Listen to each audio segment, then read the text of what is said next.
Bom, sejam todos muito bem-vindos mais uma vez à nossa segunda aula da mentoria de trade em criptomoeda. E aí, hoje nós vamos começar sobre, antes de encontrar minhas criptomoedas, o que eu preciso saber? Você já sabe, né? A gente já falou semana passada que 90% do resultado com relação à criptomoeda é o mindset. Ou seja, muito mais do que ter as moedas é como eu me comporto com relação àquelas moedas que eu tenho. E isso vem do motivo pelo qual eu comprei aquela moeda ou deixei de comprar aquela moeda. Então, faz muita diferença definir, né, o meu objetivo com cada entrada. A segunda coisa é que o simples funciona. Ou seja, se eu seguir o básico, ele vai funcionar. Então, não adianta querer ficar inventando muita coisa e indo atrás de gurus de videogame, que nem diz o Rodrigo Miranda, porque não vai ter efeito para você. O camarada está falando em cima daquilo que é resultado para ele e não resultado para o outro.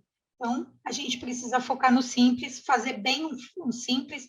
Um bom arroz com feijão sempre vai ser um bom alimento.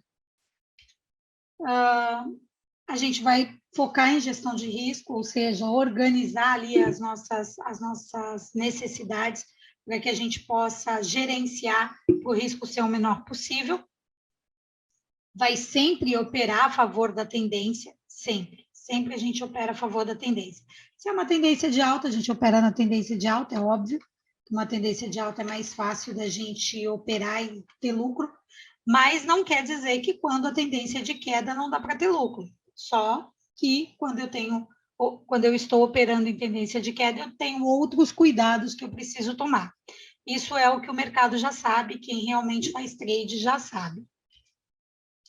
E a outra questão é a realização de parcial. A gente nunca vai ignorar o fato de que é necessário realizar uma parcial, ou seja, eu fiz um investimento, eu preciso tirar o principal. O principal ele tem que ficar reservado, ele tem que retornar. Esse é o princípio básico de um investimento. Então, independente de ser criptomoeda, independente de ser qualquer negócio que você vai fazer, qualquer um. Você colocou um principal, esse principal, a primeira coisa que tem que se lutar e se buscar e se organizar para fazer é trazer o principal de volta. Como é que eu faço isso? Com realização de parcial, em qualquer negócio. Mas na cripto isso fica muito evidente. O que você já fez ou já deveria ter feito? Abriu as contas na corretora? Eu falei de 4, certo? A Binance. Por quê? Porque é fácil mandar o dinheiro para lá, é fácil fazer as transações. Se forem reais, você tem uma facilidade ali para fazer pequenas transações. Você consegue fazer transação na Binance com R$10. Se você for para uma corretora maior, como a FTX, você só vai conseguir fazer transações a partir de $10 ou 10 euros, enfim. E se dentro da Binance, com R$10, você começa a movimentar, você começa a mexer, você começa a entender toda aquela dinâmica do painel, de como acontece a compra, de como acontece a venda. Por isso eu coloquei primeiro a Binance, depois a FTX. Por quê? Porque na FTX é melhor para a gente ter custódia, já que na Binance, quando eu coloco na poupança da Binance, eu tenho no mínimo uma semana de espera, né? Que fica ali reservado. E na FTX é por hora. Então, uma das minhas preocupações é que vocês comecem com a Binance, com a FTX por ser por hora, né? Conforme a gente vai fazendo aí, crescendo. Então, Binance, FTX. E aí eu falei do mercado B2C. Por que o mercado B2C? Porque a gente tem uma oportunidade na B2C virar baleia. Eu não sei, nesse momento, se a gente tem a condição de virar baleia numa outra moeda que esteja em ascensão. Pode ser que futuramente eu fale para vocês de uma moeda boa que a gente pode virar baleia, mas a B2C, nesse momento, a gente tem a oportunidade. Como é que eu viro baleia na B2C? Eu pego todas as minhas moedas que eu já tenho, dou uma olhada lá quantas eu tenho e vou comprando mais, ou reservando um pouco mais, aproveitando que está baratinho, vou minerando, enfim, e vou gerando lá as minhas moedas. Qual o objetivo, né, fazer isso com a B2C? É chegar a 1 milhão de moedas, ok? Chegar a 1 milhão de moedas. Por quê? Porque a B2C ela vem de uma estrutura que tem sim um potencial muito grande de valorização. Tem coisas a consertar? Tem. Mas a maioria dos processos, dos projetos que estão por aí também tem, então você vai ver com mais naturalidade isso daqui para frente. Então, mercado B2C, para que a gente possa se tornar aí baleia no mercado, fazendo pequenas compras ou mesmo fazendo as minerações. A BitCluster. BitCluster eu falei para vocês fazerem, que são aqui do Brasil, por causa da questão do cartão. É urgente? Não. Mas é legal você ter um cartão que você possa colocar criptomoeda dentro dele. Eu acho interessante você ter esse cartão. Além de que você não paga nada pelo cartão, né? Você recebe, paga R$30 para receber o cartão em casa e você tem um cartão ali que você pode jogar a qualquer momento criptomoeda dentro dele e sacar num caixa eletrônico. Então, eu acho interessante esse cartão estar disponível, tá? Mas, basicamente, se você não fez nenhuma conta ainda, é interessante que você faça pelo menos a da Binance. Comece pela da Binance, ok? E aí, FTX, mercado B2C, e BitCluster com mais tranquilidade depois. E aí, você vai fazer o primeiro envio de valor, ok? A gente, na segunda parte, eu vou entrar na Binance, entrar na FTX, mostrar para vocês ali o que a gente precisa saber. Mas nessa parte aqui é o que vocês precisam entender. Também lá no nosso canal no YouTube, eu tenho vídeos mostrando como faz o cadastro, como faz as ativações ali dentro. Lembrando que a maioria das corretoras seguras vão pedir para vocês autentificação em 2 fatores. E é importante que você faça isso com o AUT. Eles sugerem o Google Authenticator ou o AUT. Qual é o problema do Google Authenticator? É que ele fica atrelado ao seu aparelho. Seu telefone quebrou, seu telefone foi roubado, sei lá.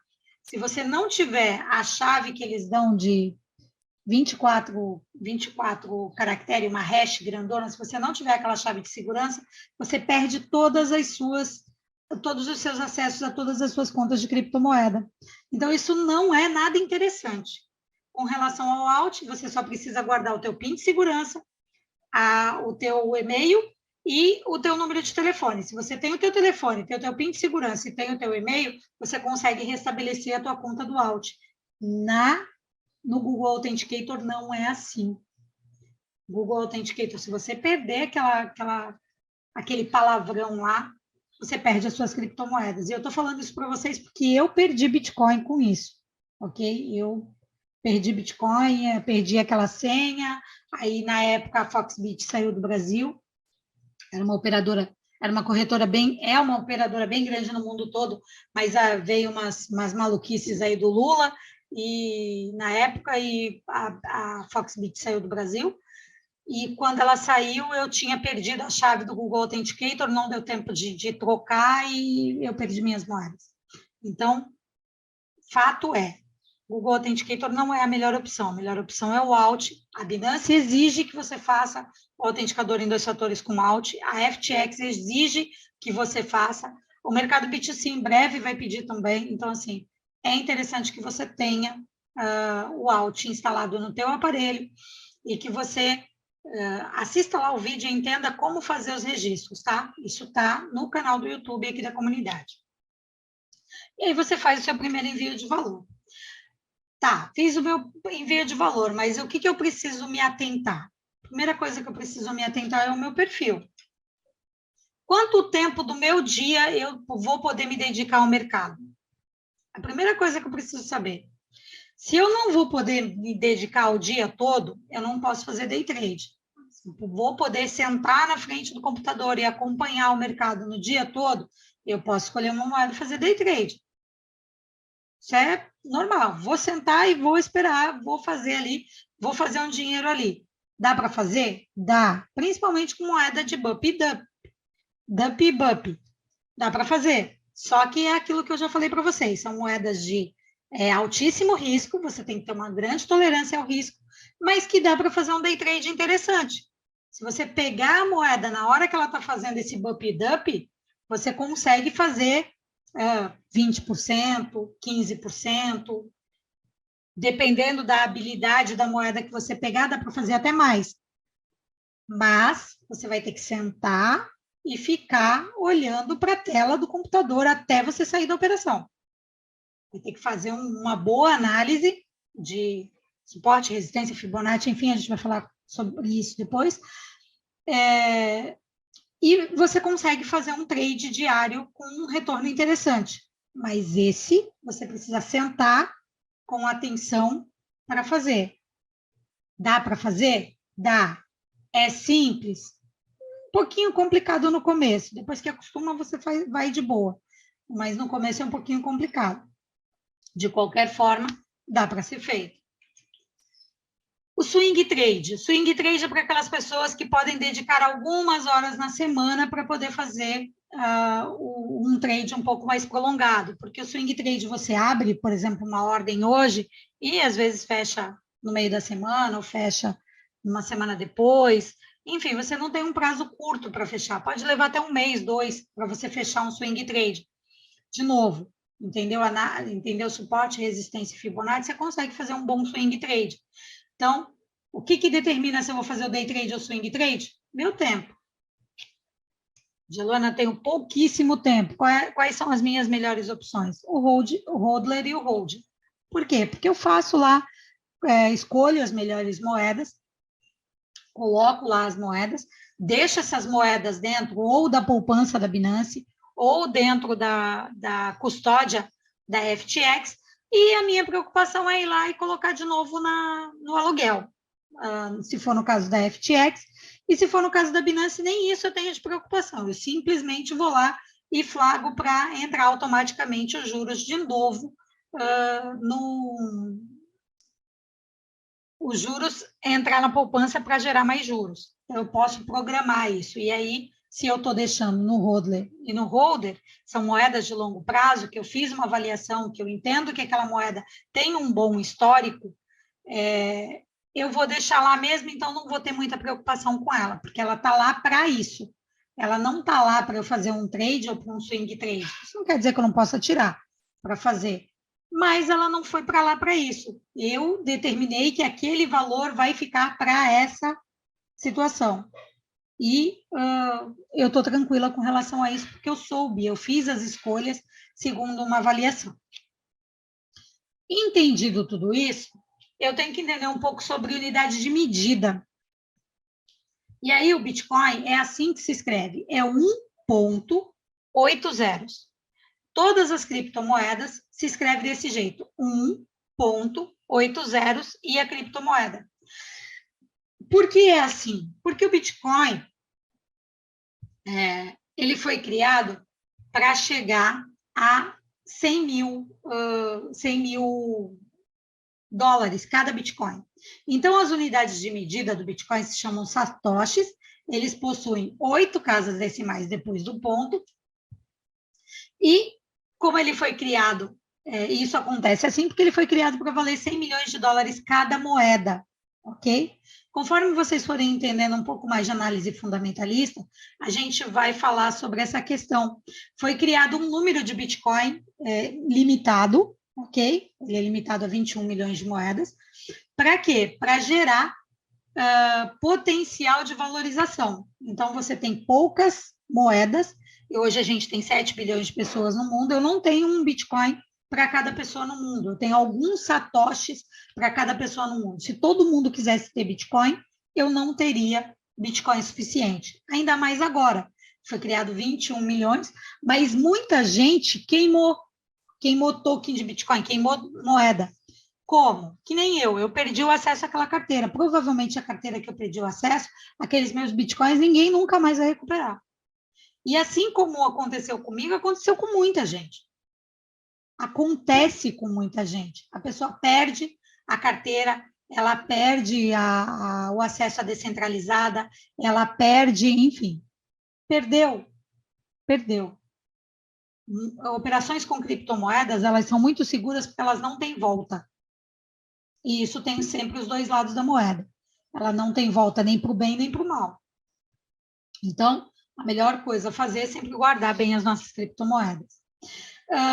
E aí, o Bitcoin ele tem essa previsão, né, de chegar a 100 milhões de dólares cada moeda, porque ele foi criado com poucas moedas, e essa quantidade de moeda, a cada vez que acontece uma limpeza do código do Bitcoin, que chama fork, ele gera uma bifurcação, diminuindo a recompensa para o minerador.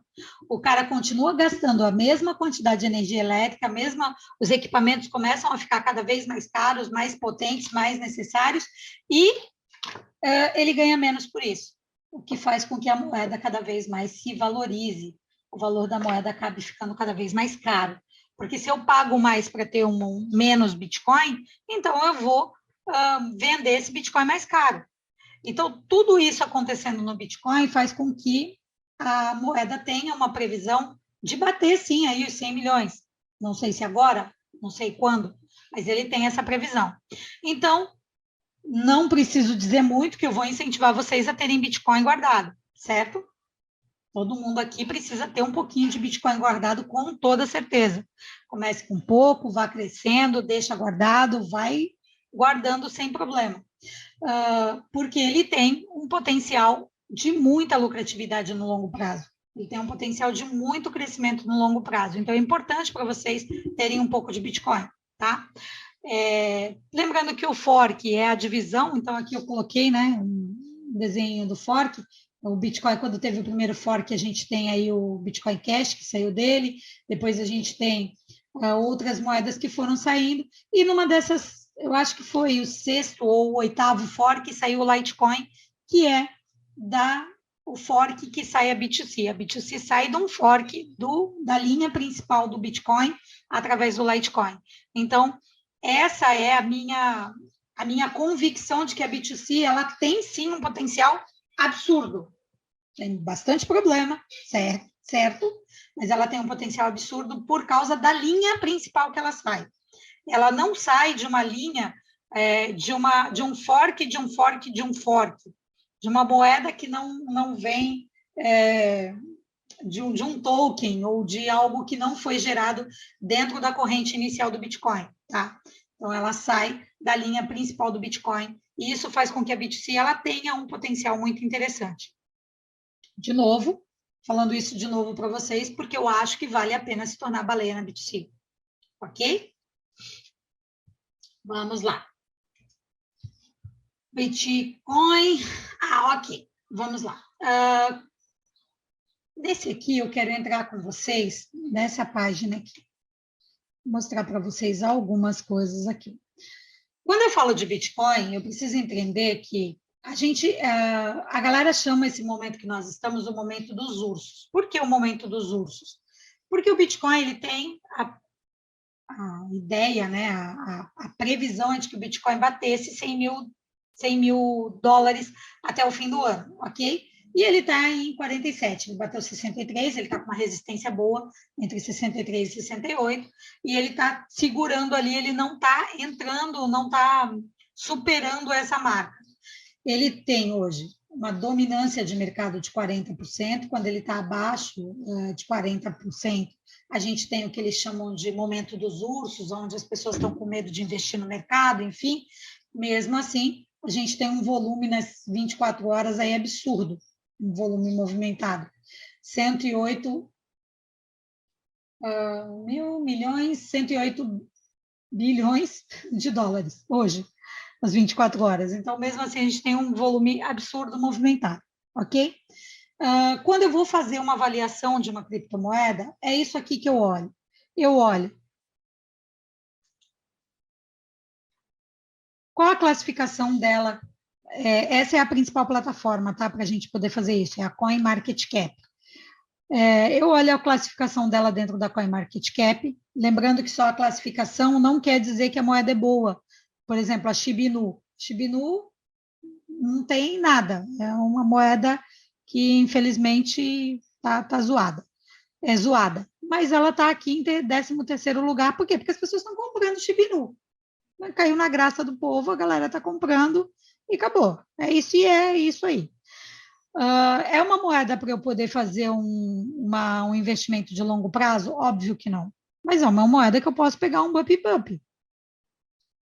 É uma moeda que eu posso fazer um tradezinho ali e ganhar algum dinheiro. Lembrando que aqui está menos 6,6%. Mas teve gente que ganhou dinheiro aqui. Qualquer moeda eu posso ganhar dinheiro, ok? Aí eu vou clicar aqui no Bitcoin. O que eu tenho aqui? Eu tenho a classificação da moeda, eu tenho, né, os interesses aqui, eu tenho todas as informações sobre a moeda que eu quiser saber, ok? Aqui eu tenho o número de moedas circulante, ou seja, que já foram mineradas até agora, o máximo de moedas que eu tenho em circulação, e o que, que acontece? Ela está em 90% de moedas mineradas. Quando é que ela termina? Quando é que o Bitcoin termina essa mineração? Em 2040. É interessante que antes de 2040 você tenha no mínimo um Bitcoin guardado. No mínimo um Bitcoin guardado antes de 2040. Ok? Aqui você vai ver um monte de informação e a gente vai voltar aqui várias vezes, tá? Mas para você ter uma ideia, eu acho importante você saber que aqui é feito toda uma avaliação, alternância, baixa, volume, tudo isso aqui vocês vão entender melhor conforme a gente for fazendo as coisas no dia a dia. E aqui embaixo, ó, você tem as exchanges, onde você pode comprar aquela criptomoeda que você avaliou, tá vendo? E os preços, os valores, a confiança da exchange, o volume movimentado. O volume movimentado quer dizer a liquidez da moeda dentro daquela exchange, tá bom? Então, você tem aqui uma série de opções aqui para você poder escolher de uma forma mais assertiva, ok? Essa plataforma era uma plataforma privada, um grupo de pessoas de P2P que criaram essa plataforma e hoje essa plataforma foi comprada pela Binance e é para cá que a gente quer trazer a B2C em breve, porque listada aqui dentro da CoinMarketCap, a B2C ela vai pegar mais proeminência. Ainda não está, mas esse é um dos nossos objetivos. Ok? Essa é uma coisa que eu queria mostrar para vocês. E aí, como eu falei, o Bitcoin tem o fim da sua mineração em 2040 e é interessante que você se prepare psicologicamente para ter um Bitcoin até 2040. E aí a segunda moeda que eu preciso falar para vocês é da Ethereum. E aí, vamos lá. Deixa eu voltar aqui. A Ethereum, ela é aqui, ó, é a segunda moeda mais movimentada no mercado. E ela é uma moeda interessante você ter na carteira de longo prazo, com uma ressalva muito, muito, muito importante. A taxa de movimentação da Ethereum ela é cara.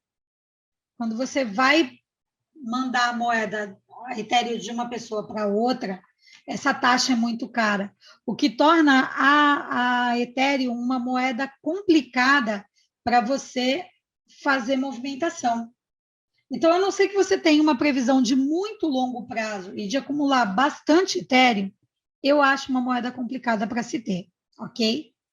Então, assim, ela é a segunda dentro de todas as recomendações, ela tem uma base interessante, contratos inteligentes são feitos, realizados em cima da base da Ethereum, ela tem toda uma opção interessante, ok? Só que para investidor pequeno, e aí investidor pequeno eu coloco pessoas com menos de 10 mil dólares em investimento, eu acho uma moeda complicada. Eu acho uma moeda, na minha opinião, pode ser que você tenha outra, mas na minha opinião eu acho uma moeda complicada. A não ser que você realmente vá guardar. Eu vou pegar aqui, vou deixar o Ethereum, não vou movimentar. Vou só alugar, vou só deixar em custódia e não vou ficar mexendo com ela. Beleza. Mas para você ficar fazendo transação com ela, eu não acho uma das melhores opções. Ok? Fica aqui a minha ressalva com relação ao Ethereum, é óbvio, é interessante, a gente vai falar disso, é interessante você ter, mas tem que saber o motivo pelo qual você comprou Ethereum, ok? Voltando aqui. Desafios do hodler e do holder. Qual é o grande desafio do hodler e do holder? As notícias. E aí a gente entra na questão da regra de comportamento. Essa notícia saiu essa semana, no dia 14. Vamos lá ver essa notícia aqui. Bitcoin opera em queda e a análise gráfica aponta que não está no melhor cenário. Se você não sabe do potencial do Bitcoin, vai ver um negócio desse, o que você vai fazer? Vender seus Bitcoins. Se a tua mentalidade não tá para fazer hodler em Bitcoin, a tendência é que você comece a olhar essas notícias negativas que estão acontecendo, porque a dominância do mercado do Bitcoin, a dominância do Bitcoin no mercado está baixa, então você vai ver essa notícia e vai ser levado pela notícia. E isso complica. Então, nesse momento, é interessante que você entenda que a mentalidade vai fazer você ter um melhor ou um pior resultado. É a mentalidade que vai determinar que tipo de resultado você tem dentro do mercado de criptomoeda. Outra coisa aqui, ó, Solana. Solana é uma moeda que é interessante, tá? Eu tenho Solana. Mas olha só o que aconteceu.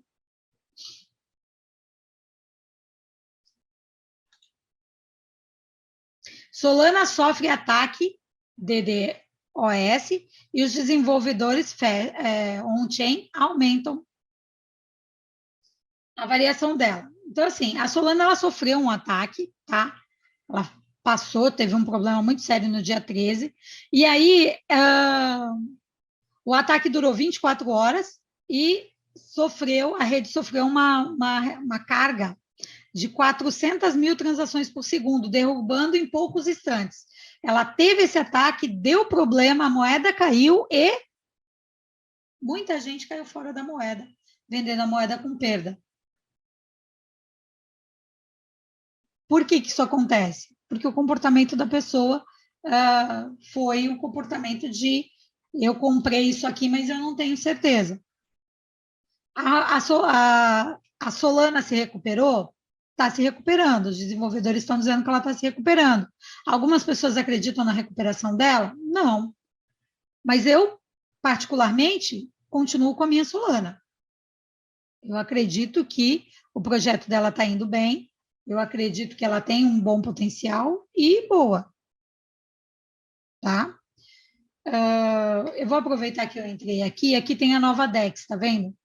A Nova Dex é uma corretora. Eu tenho uma galera que estava colocando moeda na Nova Dex, conhecidos meus que fazem trade comigo. Estavam colocando moeda na Nova Dex e a Nova Dex tem a mania de tirar a moeda do portfólio dela de maneira muito rápida. Então, a pessoa não percebeu que a moeda estava saindo do portfólio e ficou sem as moedas, tá? Eles notificam assim, tipo, 6 horas. Se você perdeu o e-mail, perdeu ali o time de tirar a moeda e mandar para outra corretora, você perde as moedas. Então, tem bastante coisinha nessas corretoras que a galera vai te indicando que são preocupantes. Tá bom? Voltando aqui à questão da Solana, se você sabe os motivos pelos quais você comprou uma criptomoeda, você pode até vender. Aconteceu um problema, você pode vender, desde que você absorva o risco, absorva a perda, né, de maneira tranquila, porque você tem um bom gerenciamento de risco, você vai absorver aquele risco de maneira tranquila, ou, né, você simplesmente vai lá e decide ficar no ativo. Mas a decisão tem que ser muito consciente, ok? Ela é uma boa moeda, tem um bom projeto, mas sofreu esse problema. E aqui a gente tem outra coisa dizendo o seguinte, falando sobre o metaverso. Ó, criptomoeda despenca 99% e a equipe desiste do projeto do metaverso. Isso às vezes acontece dentro de criptomoeda. De novo, se eu tenho uma boa gestão de risco, eu preciso saber que isso aqui, que tipo de análise eu fiz e que tipo de investimento eu fiz nessa moeda. Porque 99% de perda é um negócio bem alto. Então, dentro do mercado de criptomoeda, isso é normal. Por isso, eu preciso saber como eu vou me comportar quando cada uma das moedas que eu escolher para o meu portfólio se comportarem no mercado, porque nada disso depende de mim. Ou seja, tudo isso aqui que eu falei para vocês depende de uma regra de comportamento. Tudo isso aqui, a minha reação a cada uma dessas notícias vai depender de por que eu escolhi aquela moeda, deixei de escolher aquela moeda e como eu vou me comportar em relação a ela. Lembrando que o mercado ele é formado, né? Duas forças brigam, são os touros e os ursos. Quando os touros começam a comprar, o mercado se fortalece. Quando os ursos começam a vender, o mercado geralmente cai.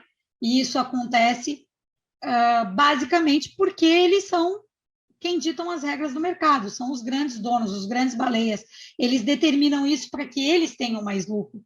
E a gente está no meio dessa história tentando aferir algum lucro também, porque dá para fazer. E aí vale lembrar, né, que o mão de alface vai comprar e quando vê um tipo de notícia daquele, vai vender na ansiedade. O sardinha vai comprar porque está na moda e vai vender com perda. Provavelmente muito sardinha comprou essa moeda do metaverso. Está todo mundo comprando moeda do metaverso, vamos lá. Foi um monte de gente, e muita gente com toda certeza vendeu com perda. Os tubarões e os sardinhas, os tubarões aguardam os sardinhas e os alfaces caírem fora dos melhores ativos, então eles ficam esperando para ver onde tem uma oportunidade deles poderem, então, fazer ali a limpa. Por exemplo, a galera começou a falar que o Bitcoin vai cair, vai desmoronar e tem um monte de gente desesperada e quer vender. O tubarão vai lá e arremata. Pessoas com esse tipo de comportamento vão lá e arrematam. Por quê? Porque ela sabe no que ela está investindo. Eu estou falando do Bitcoin só porque vocês ainda não têm uma noção muito clara das outras criptomoedas, para dar uma base mais segura. Mas isso pode acontecer com outras moedas. Provavelmente muita gente comprou muita Solana, porque acredita no projeto, porque entende o projeto, então fez isso e está segurando, porque é tubarão. E aí, quem determina de verdade o vai e vem da moeda são os baleias. Então, são hodlers ativos por alguns anos, né? Esses sabem o potencial daquele ativo. Então, os baleias vão acabar determinando o movimento do mercado no longo prazo. É eles que vão, na realidade, fazer a moeda ter aí a sua valorização. Bom, depois de falado tudo isso, eu vou dar para vocês uma sugestão de carteira de hold, ou hodler, né? Quais são as sugestões? A sugestão é o seguinte, que você tenha 80% do seu ativo, que é para hold, para longo prazo, em Bitcoin, Ethereum e BNB. Por que BNB? BNB é a moeda da Binance, é a moeda principal da Binance. A Binance ela tem um esquema onde ela criou um número de moedas e de tempos em tempos ela queima um número de tokens ou de coins, né? Ela destrói um número de moedas para aumentar o valor da moeda. Então, é uma moeda bastante segura para se ter, é uma moeda bem interessante para você ter no seu portfólio de longo prazo. E também, se você tem BNB dentro da Binance, as taxas que você paga para você fazer as suas transações são menores. Então, dentro da Binance, é muito interessante você ter BNB. É legal ter Bitcoin, Ethereum com aquela reserva, né? Se você vai investir pouco em Ethereum, está começando, eu não acho tão legal, mas é bom você ter algum Ethereum. Num geral, isso é bem padronizado, que as pessoas têm que ter Ethereum. E o BNB. Nos outros 20%, a minha sugestão é que você tenha um pouco de Link. A Chainlink tem um projeto muito interessante. Um pouco de ADA. Aproveita que ela caiu bastante, mas ela tem um projeto muito bom. Um pouco de AVE e um pouco de DOT. E aí você vai distribuir nessa proporção. 80% para Bitcoin, Ethereum, BNB, e aí você vê o que você quer mais, o que você quer menos e como você vai fazer isso. Quais as moedas exatamente, ali que você vai fazer. E os 20% você divide ali entre o Link, a ADA, a AVE e a DOT. Ok? Essa é a minha sugestão para a tua carteira inicial de longo prazo. A gente vai ter mais sugestões, a gente vai ter mais coisas que a gente vai falar, mas a sugestão inicial é essa aqui.